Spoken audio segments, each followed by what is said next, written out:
Bonjour à tous et bienvenue dans ce webinaire organisé par SAP qui concerne sur le sujet comment mieux harmoniser vos données avec BW for HANA. Je suis Florian Hamon, je travaille dans une équipe européenne qui s'appelle Center of Excellence for BI. Merci à tous pour votre présence. Aujourd'hui, les données sont un enjeu crucial dans nos sociétés. Aujourd'hui, on attend d'un data warehouse qui soit capable de consolider ces données au travers des différentes données de l'entreprise, qu'il soit capable de standardiser les modèles de données et qu'il soit capable d'aider ou de supporter la prise de décision. Derrière ça, les enjeux d'un data warehouse, c'est d'être capable de définir pour les utilisateurs une sémantique commune, d'être capable d'harmoniser les valeurs des données et être capable de mettre en place une version unique de la vérité.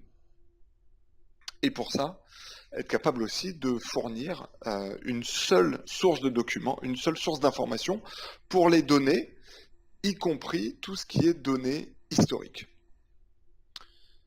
Sauf qu'aujourd'hui, on a une nouvelle réalité qui apparaît depuis quelques années au sein des entreprises, c'est l'évolution très rapide de la volumétrie de données qui est mise à disposition ou qui est disponible pour les utilisateurs ou pour les entreprises. Donc, ce tsunami de données, il va être représenté par trois types de données principaux. Il y a plein d'autres axes qui peuvent être utilisés. Il y a le concept de volume, donc la volumétrie de données est en train d'exploser. La vélocité des données, de plus en plus, nous avons des utilisateurs ou des clients qui demandent à avoir accès à la donnée en temps réel, soit leurs données d'entreprise, mais soit les données qui peuvent provenir de médias tiers, tels que les capteurs, les réseaux sociaux, voilà, tout ce qui peut être envoyé comme entrée dans les données. Puis le troisième axe, c'est la variété de ces données, effectivement, dans lesquelles ces données peuvent être structurées, mais de plus en plus peuvent être non structurées. Donc face à cette réalité, ce tsunami de données, les data warehouses traditionnels ne sont plus capables de répondre correctement à ces enjeux. C'est pour ça que pour répondre à ces nouveaux challenges, on a non seulement les problématiques des 3V, mais on a aussi des enjeux liés à la localisation des données. Donc ces données qui de plus en plus vont être amenées à se retrouver dans le cloud ou dans des data lakes. Ces données qui, encore une fois, vont utiliser des capteurs, vont être fournies à travers des capteurs, et pour l'instant, on ne sait pas très bien quoi faire de ces données. On a juste la sensation que ces données sont importantes et qu'on a besoin de les avoir stockées quelque part pour au cas où, à un moment donné, elles nous soient utiles. Et en parallèle, effectivement, de cette volumétrie de données qui pose un problème de plus en plus important de stockage, on a des changements de comportement au niveau des employés, des utilisateurs, et en particulier avec l'arrivée des nouvelles générations qui sont habituées à l'utilisation de smartphones ou à l'outil informatique depuis leur plus jeune âge. Cette nouvelle génération s'attend à avoir de meilleures performances, s'attend à avoir plus de valeur apportée à la donnée, derrière, pour être capable justement de passer un maximum de temps sur les données qui ne sont pas utilisées ou qui ne sont pas encore comprises ou interprétées et qui dans certains cas peuvent représenter jusqu'à 85% de la volumétrie de données globale. Et donc pour répondre à ce challenge-là, SAP a décidé en 2016 de faire évoluer son data warehouse BW for HANA. Donc son data warehouse BW qui était une technologie qui existait depuis la fin des années 90, donc une technologie du XXe siècle, qui avait été développée justement déjà à l'époque pour adresser ces problématiques de volumétrie de données opérationnelles. Ce besoin-là, il avait été créé à la base exclusivement ou quasiment exclusivement pour être capable de gérer des données SAP. Donc derrière, il y avait un certain nombre de principes de duplication de la donnée qui étaient dirigés par les grands principes organisationnel de l'ERP de SAP. Et puis ce data warehouse a évolué. Donc là ici vous voyez un certain nombre de dates. On a volontairement fait remonter le temps jusqu'en 2012 avec la version 7.3 de BW, dans lesquelles on avait commencé déjà à apporter des optimisations de performance en sortant une base de données in-memory qui s'appelait ANA. Et puis les versions se sont succédées, on a fait évoluer le data warehouse, mais tout en restant sur des grands principes qui dataient il y a une vingtaine d'années.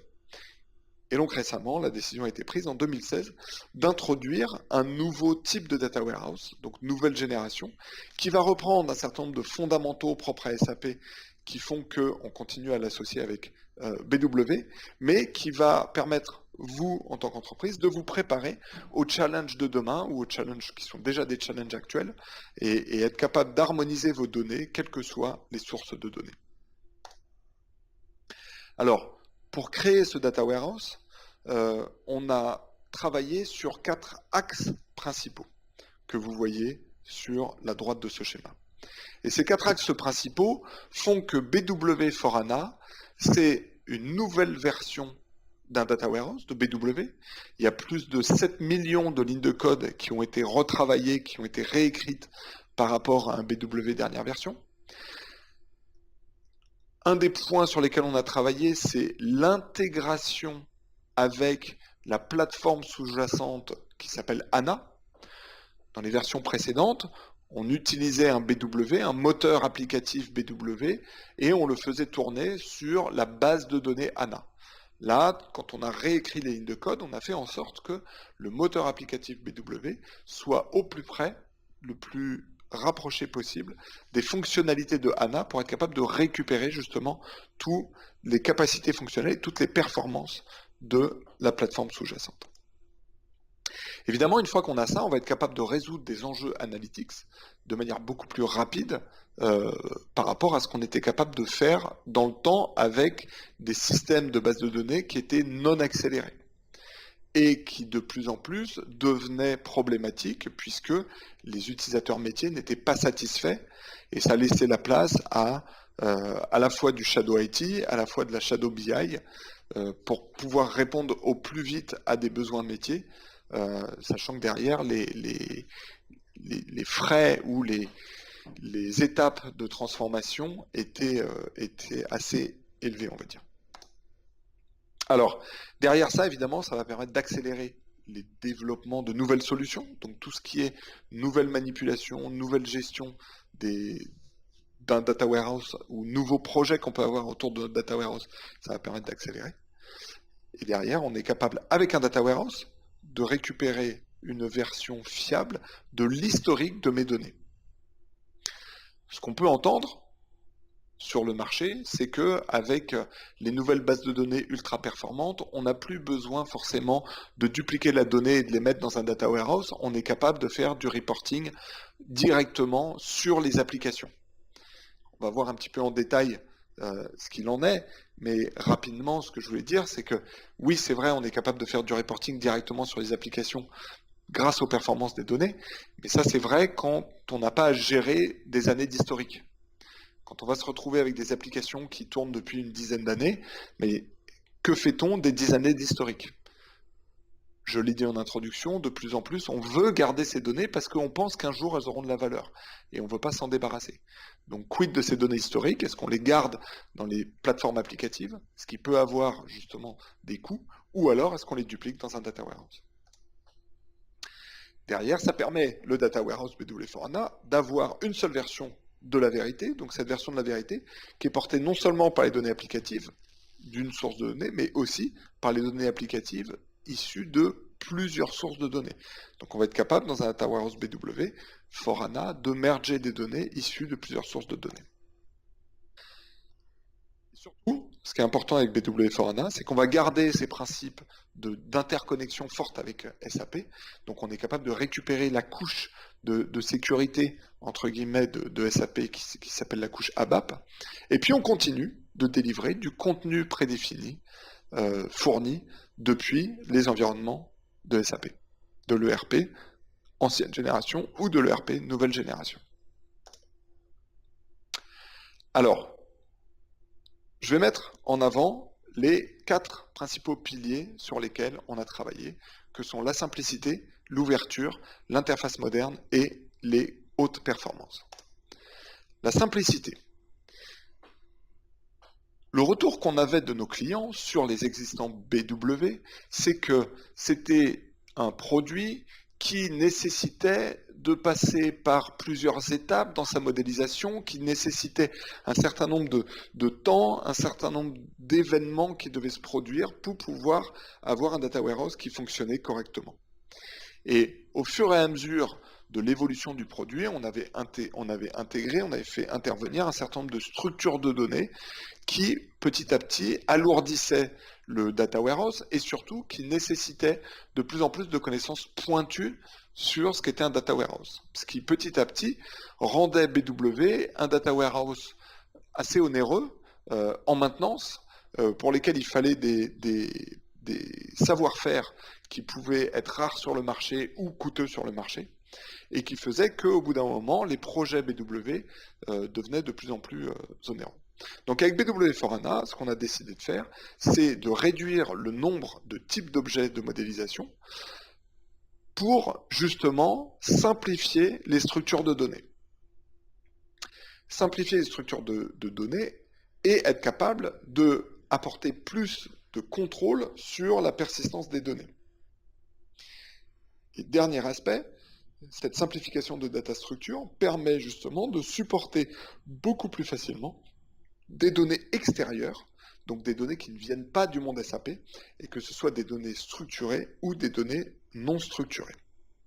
Et quand je parle des données qui ne viennent pas du monde SAP, c'est les données qui ne viennent pas du monde SAP ERP classique tel qu'on l'entend.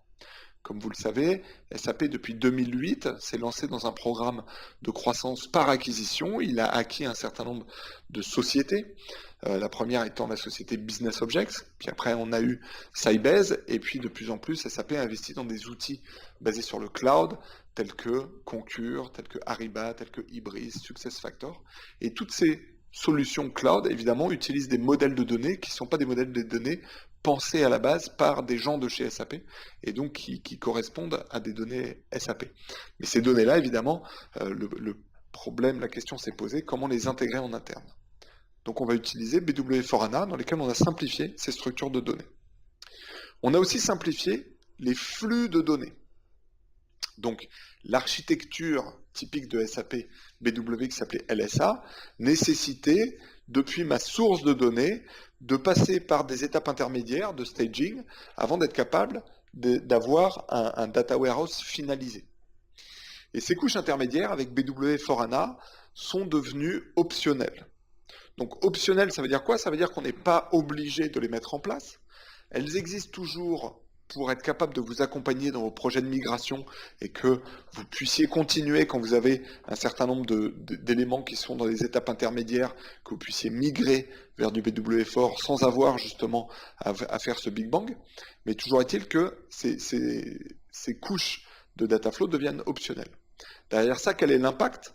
Le fait que ça devienne optionnel, l'impact il est évident, c'est qu'on est capable de mettre en place une nouvelle source de données, de l'intégrer à mon Dataflow BW de manière beaucoup plus simple et beaucoup plus rapide.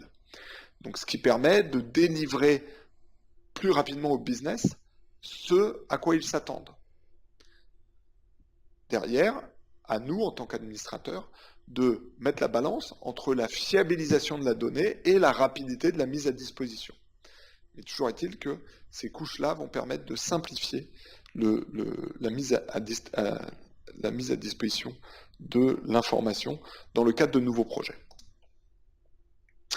Alors, en détail, quand je passe depuis mon datamart, je vais pouvoir utiliser mon niveau le plus élevé pour aller pointer vers le niveau que je veux de mes données. Donc encore une fois, je vous parlais des problèmes de migration dans lesquels je peux avoir des éléments qui sont dans une staging area, des éléments qui sont dans un data warehouse brut, des éléments qui sont dans un état dit de data warehouse intégré, ou alors je peux avoir même plusieurs data marts.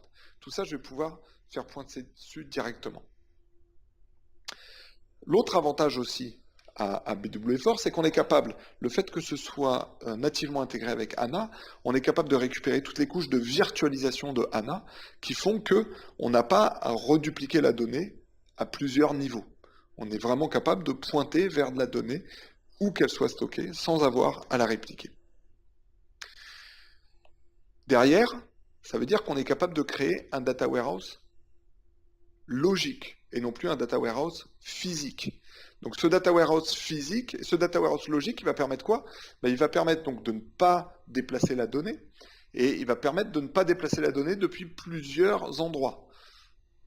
Intuitivement, quand on pense à BW, on va penser aux données de mon ERP, aux données de mon S4, dernière version de l'ERP. L'avantage, c'est que S4 étant une application qui nativement est basée sur HANA, quand on positionne BW4, une application elle aussi nativement posée sur HANA, on a derrière la même base sous-jacente et la même technologie sous-jacente. Ce qui fait que le tuyau pour aller de S4 à BW4 est un énorme tuyau. Et de ce fait-là, on est capable, depuis BW4, d'aller pointer sur des données temps réel de S4 sans avoir à dupliquer l'information. Et c'est ce qui va permettre de coupler mon reporting sur la base de données S4, mais aussi sur la base de données qui viennent de n'importe quelle autre source de données, comme par exemple un data lake. Et ce data lake, il peut être soit stocké dans le cloud, soit stocké on-premise. Et parmi les data lakes qui sont disponibles, on a même des data lakes qui ne sont pas vraiment stockés sous forme de base de données, qui peuvent être stockés sous forme de fichiers avec des composants Hadoop, par exemple.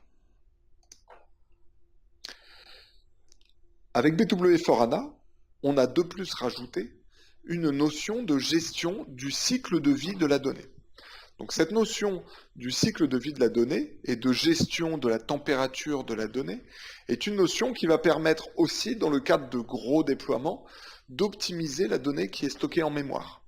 Et faire en sorte que, à chaque fois qu'on a des projets qui arrivent et dans lesquels on a de plus en plus d'informations que nécessaire, on va pouvoir très facilement rajouter des extensions, des notes d'extension, et ces notes d'extension dans lesquelles on va pouvoir déposer de la donnée dans lesquelles temporairement on a besoin ou pas besoin d'accéder. Et puis le niveau ultime, c'est ce qu'on appelle la donnée froide, qui est la donnée, on va dire, historique, à laquelle on peut avoir besoin d'accéder une fois de temps en temps, mais pas systématiquement. Et le fait qu'on puisse automatiquement gérer cette température de données, ça veut dire qu'on va être capable de décharger de la donnée dans des systèmes de données tiers. Donc ici, dans l'exemple, on voit du SAP IQ ou du Hadoop, mais derrière le Hadoop peut se cacher n'importe quel type de système de base de données dans lesquels on stocke, et on peut les ramener à la volée de manière quasiment instantanée, ou on peut les charger en mémoire, dira-t-on, assez rapidement, dès que les utilisateurs en ont besoin. Donc cette notion de gestion du cycle de données de la donnée, qui est très importante et qui a été rajoutée dans BW4 HANA pour, encore une fois, être capable d'optimiser la façon dont on harmonise les données depuis toutes nos sources de données. Deuxième aspect, c'est l'ouverture, sur lequel on a travaillé. Donc, traditionnellement, BW était un système de données qui était relativement fermé. C'était un système de données, encore une fois, on avait des structures très élaborées qui permettaient de récupérer de la donnée et de la faire travailler en mode OLAP avec un langage d'interrogation qui était spécifique à BW. Une des limites que ça apportait à ça, effectivement, c'est que dans certains cas, il était parfois difficile d'intégrer de la donnée non SAP dans des data warehouses BW. Et on avait beaucoup de nos clients qui en étaient arrivés à une séparation entre des data warehouses pour héberger de la donnée SAP et des data warehouses pour héberger de la donnée non SAP. Du coup, il y avait deux systèmes de data warehouse à gérer en parallèle, deux systèmes à administrer, et il fallait trouver un moyen d'avoir une vue à 360 degrés entre ces deux systèmes. Donc souvent, on prenait un choix d'avoir soit l'un des deux systèmes qui servait à être comme point d'entrée, soit on créait un troisième système qui était un data warehouse centralisé. Et donc, c'était un peu compliqué. Et de la même façon, on a certains de nos clients qui avaient plusieurs data warehouse BW. Et synchroniser ces plusieurs data warehouse BW pouvait être parfois compliqué. Et sachant que derrière, on avait du mal à avoir accès à la donnée brute qui étaient les tables sous-jacentes. Donc avec BW for HANA, on a intégré la notion de Native SQL Access. Donc Native SQL Access, ça veut dire quoi? Ça veut dire que toute la logique et toutes les données qui auraient pu être chargées dans mon applicatif BW for HANA peuvent être exposées directement dans ma plateforme sous-jacente HANA. Donc comment on fait ça? Mais derrière, on génère automatiquement un certain nombre de vues HANA depuis mon BW for HANA. Donc cette génération de vues permet de voir justement les données issues de BW for HANA de manière sous forme de SQL. Donc on peut y accéder sous forme SQL. Et ça va permettre quoi? Ça va permettre de combiner non seulement des datasets dits de data warehouse traditionnels qui sont stockés dans du HANA et des données issues de mon ERP SAP qui seraient passées par un BW. Et derrière, ça va permettre aux outils de restitution de se connecter aux données directement en mode SQL, qui est le mode le plus fréquemment utilisé par les outils de reporting. Et autre point, ce qui est important, c'est que les vues qui sont générées, donc les vues HANA qui sont générées, font partie du cycle de vie BW for HANA, et donc on récupère toute la sécurité qui a été définie dans BW for HANA. Et si cette sécurité provient de l'ERP, on récupère la sécurité donc de l'ERP sous-jacent. Donc on va pouvoir justement créer avec BW for HANA un data warehouse unique dans lequel on va pouvoir à la fois être capable de récupérer des informations qui proviennent de mon ERP, donc data warehouse dans lequel on va récupérer des données issues de mon S4HANA et évidemment de n'importe quelle autre source de données, mais on va être plutôt en mode SAP centrique. Et puis, d'un autre côté, on va pouvoir réutiliser le moteur HANA ou la plateforme HANA SQL, et dans lequel on va pouvoir mettre en place des data marts spécifiques pour certains cas d'usage applicatifs qui, pour le coup, seront plus orientés IT, qui seront plus orientés applicatifs et qui vont beaucoup plus loin que des applications orientées SAP, donc des applications natives SAP. Donc du coup, on a une plateforme qui est flexible, qui peut monter en puissance très rapidement, qui est robuste, agile et qui donne une consistance ou une unicité à toute ma donnée. Et c'est le propre même de ce que nos utilisateurs, nos clients attendent d'un data warehouse moderne, qui soit capable de dépasser ces silos qu'on voyait jusqu'à présent pour fournir une seule et même architecture unifiée. Alors pour intégrer la donnée, qu'est-ce qu'on fait? Là, évidemment, on a simplifié l'intégration des données, et donc on va pouvoir réutiliser avec BW for HANA les moteurs d'EIM, donc Enterprise Information Management, les moteurs d'Enterprise Information Management qu'il y a dans HANA. Et donc dans HANA, parmi les moteurs d'Enterprise Information Management, on a un outil qui s'appelle SDI, Smart Data Integration, SDA, Smart Data Application, et tout ça permettant donc de récupérer les données issues de n'importe quelle source de données, soit en réplication, soit en accès direct, donc en pointant sur les données sources, et puis évidemment, sur les sources SAP, on est capable de récupérer justement tout ce qui est concept de delta load, donc de ne charger que les nouvelles données qui sont disponibles sur SAP et pas de refaire des full load systématiques, comme ça peut être le cas quand on essaye de sortir les données de SAP dans un data warehouse générique.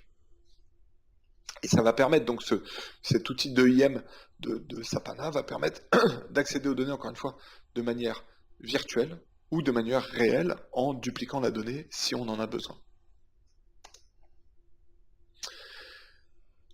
Alors, avec BW for HANA, on va pouvoir mettre en place de l'operational data provisioning, donc c'est la capacité de manière flexible d'être capable de récupérer des données depuis mes sources de données, quelles que soient mes sources de données, donc ça peut être aussi un vieux BW comme source de données, et être capable justement de faire du delta load, donc de la récupération en décalé, ou pas complet, donc uniquement partiel, de l'ensemble des données que j'ai comme source.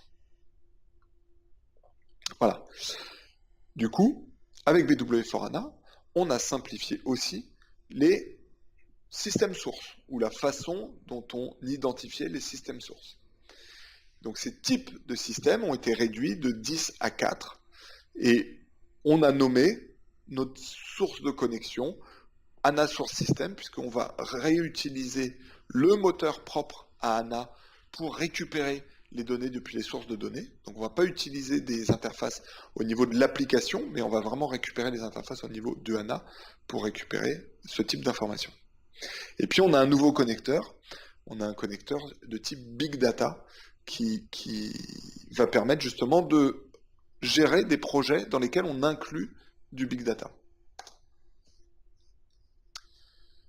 Autre aspect, c'est l'interface moderne. Donc l'interface moderne, c'est un point important qu'il va falloir mettre en place, c'est déjà, on propose un outil de modélisation issu de la technologie HANA qui permet de modéliser mon interface de données avec une interface beaucoup plus graphique que ce qui était le cas auparavant. Donc c'est intégré dans le HANA Studio et on peut le consommer directement depuis BW4HANA.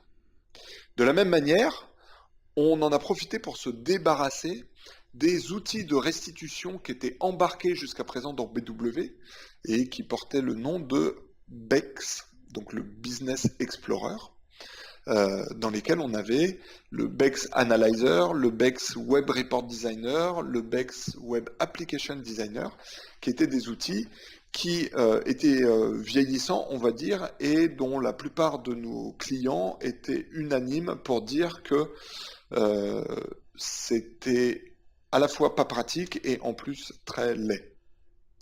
Donc la décision a été prise de profiter de ce grand changement de Data Warehouse pour ne pas redévelopper nos outils, on va dire, de restitution, mais évidemment de récupérer les outils de restitution qui existent déjà par ailleurs en parallèle dans la gamme SAP, et que sont soit des outils issus de Business Objects, donc tels que Analysis for Office, Web Intelligence, des outils tels que Lumira sur la partie design, ou évidemment en profiter de cette transformation pour utiliser des outils de restitution orientés cloud, tels que SAP Analytics Cloud. Et ça, effectivement, c'est ce qu'on voit de plus en plus chez nos clients qui commencent à mettre en place leur projet de migration sur BW4HANA. Souvent, ils en profitent pour migrer sur du cloud et donc faire héberger leur BW dans les environnements de cloud et non plus installés chez eux. Et derrière, en profiter pour utiliser des outils de BI cloud tels que SAP Analytics Cloud, donc remplacer les outils de BI qui pouvaient encore parfois utiliser, intégrés dans BW, donc les outils BEX, et les remplacer par les outils de cloud. Alors, un petit point à bien retenir, quand on utilise le BEX, le mot BEX, ce sont uniquement les outils finaux qui sont remplacés. Il y a un outil qui s'appelle le BEX Query Designer qui permet de créer des queries dans BW sur la base des données brutes des cubes BW. Et ça, cet outil-là, il continue d'exister dans BW4HANA. Il va juste être renommé, au lieu d'être nommé BEX Query Designer, il va être nommé BW Query Designer avec une nouvelle interface, mais les fonctionnalités restent les mêmes, et donc toutes les queries que vous pouvez avoir créées dans votre BW vieille version continuent d'exister dans la nouvelle version BW4HANA, et il n'y a pas de migration à proprement parler de ces queries, elles restent les mêmes, même si le nom est modifié.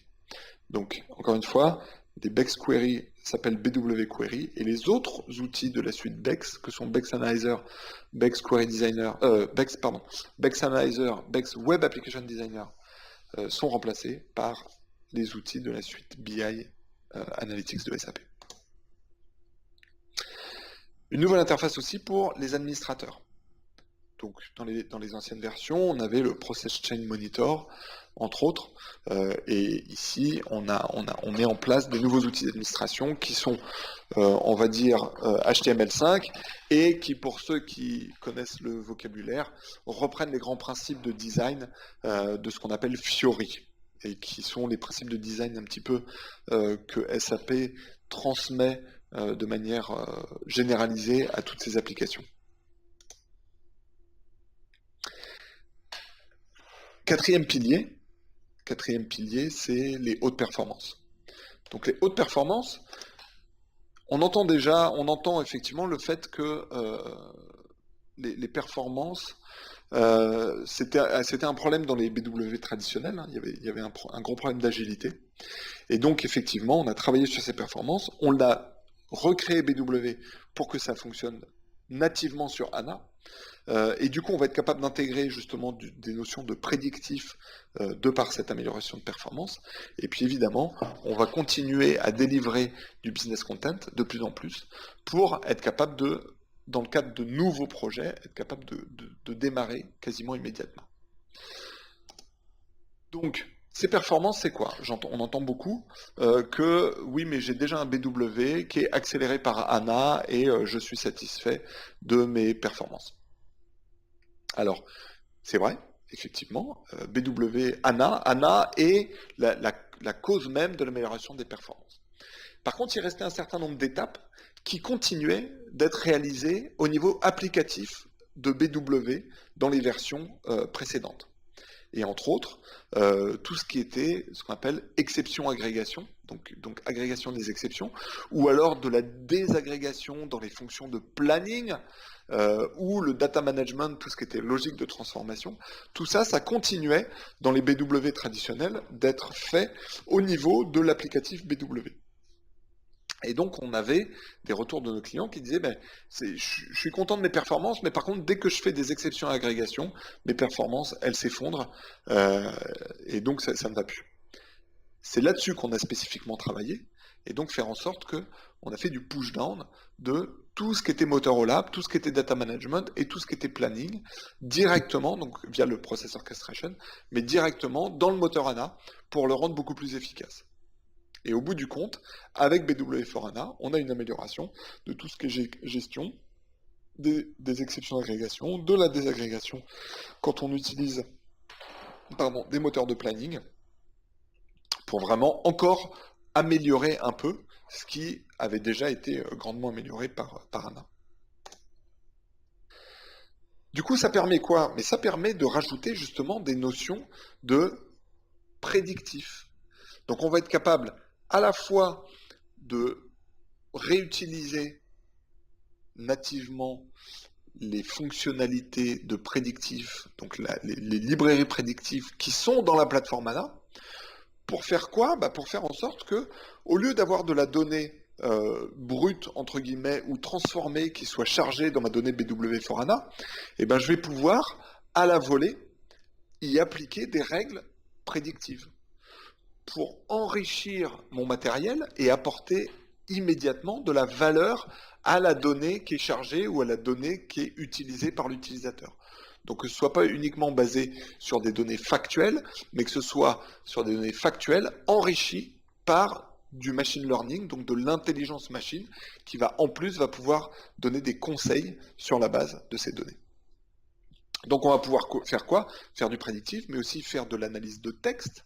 Donc analyse de texte, ça veut dire quoi? Ça veut dire être capable de récupérer des données brutes depuis des médias sociaux, depuis des emails, depuis n'importe quel type d'information, et en interpréter le sens. Donc en interpréter le sens, ça veut dire y accorder des sentiments, voir si le contenu du message a plutôt des connotations positives, a plutôt des connotations négatives, est-ce qu'on y manie de l'ironie, des choses comme ça. Donc tout ça, on va être capable d'utiliser des outils qui sont propres à la plateforme HANA, qui existent dans la plateforme HANA, et qui vont pouvoir, encore une fois, enrichir ces données directement. Et puis le contenu métier. Donc le contenu métier qui continue d'évoluer évidemment, et dans lequel pour chacun des verticaux, on va être capable de fournir à la fois des packages prédéfinis qui va permettre justement de récupérer la donnée depuis mon ERP ou mon S4, donc c'est la même chose mais mon ERP ancienne version ou mon S4 nouvelle version, et le récupérer directement dans du BW. Donc encore une fois, on se retrouve avec ces anciens principes fondamentaux de BW, qui étaient la couche, la business layer, donc cette couche métier qui permettait d'accélérer le déploiement des projets. Donc on continue de capitaliser sur ces fonctionnalités-là pour ne pas avoir à tout recréer dans un data warehouse.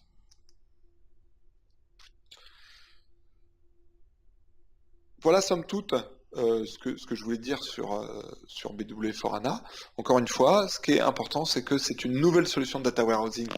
On l'a vu, qui était hautement optimisée pour BW for HANA, ce qui va permettre d'améliorer justement toute votre problématique de décisionnel.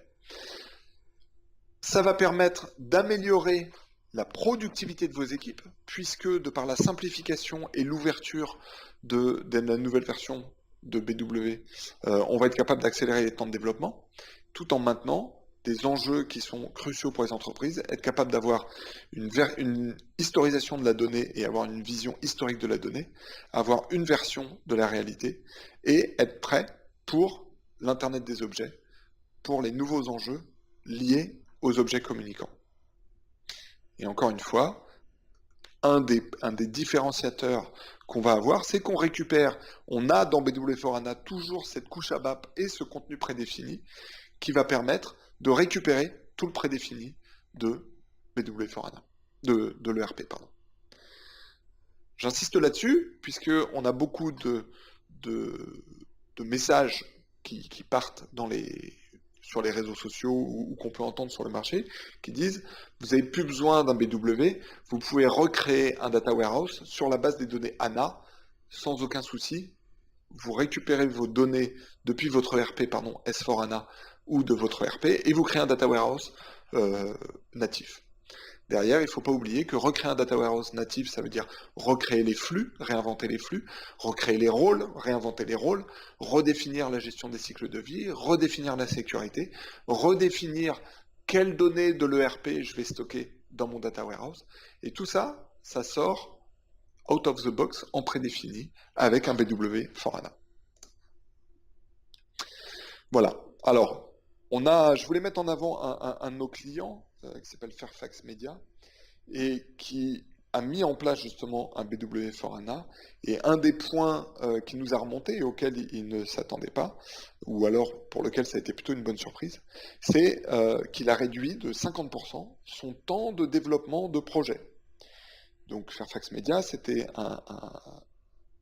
un client qui avait des versions un peu anciennes de son BW, et ce qu'il voulait faire, c'était justement être capable de rajouter des nouvelles fonctionnalités, donc développer énormément de nouvelles features, et il s'est rendu compte que les temps de développement étaient jusqu'à 50% plus rapides, donc ce qui permettait de laisser plus de temps à l'IT à travailler sur de nouveaux projets, et surtout être capable d'accorder plus de réactivité à l'IT pour des demandes qui proviennent du business.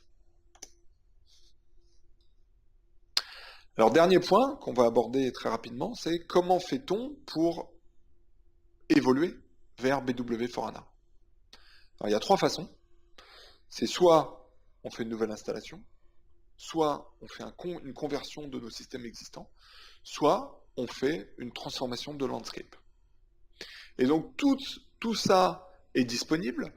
Toutes les fonctionnalités sont disponibles. Il faut étudier au cas par cas, en fonction de l'usage que vous faites de votre BW actuel, en fonction de la vétusté de votre BW actuel. Donc est-ce que c'est un BW qui a évolué au fur et à mesure des années, dans lesquelles vous avez déjà fait passer en 7.5, ou est-ce que c'est un BW qui est resté dans une vieille version? Est-ce que c'est un BW dans lequel vous avez déjà fait du nettoyage par rapport aux best practices et aux recommandations de SAP que SAP a apporté au cours des années, ou c'est un BW qui a échappé au contrôle, dans lesquels on a externalisé la maintenance et on a développé énormément de spécifiques. Donc en fonction de tout ça, on a une réponse à vous apporter, on a une réponse à la fois logicielle à vous apporter et une réponse en termes de mise en œuvre, de projet, de mise en place des projets, que ce soit évidemment avec le consulting de SAP ou avec un certain nombre de nos partenaires qui sont eux aussi capables de vous accompagner sur ces enjeux-là.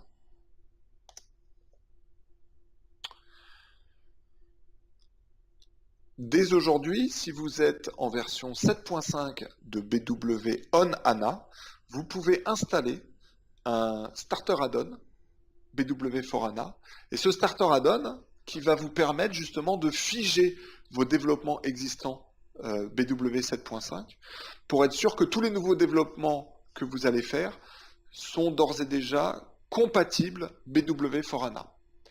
Ce qui fait qu'au moment où vous allez décider d'une migration vers un BW for HANA, eh bien, vous serez sûr que les développements les plus récents qui ont été faits n'auront pas, eux, à subir n'auront pas à subir de migration, mais simplement un upgrade, parce que ils ont été développés en respectant les meilleures practices de SAP. Merci beaucoup pour votre attention.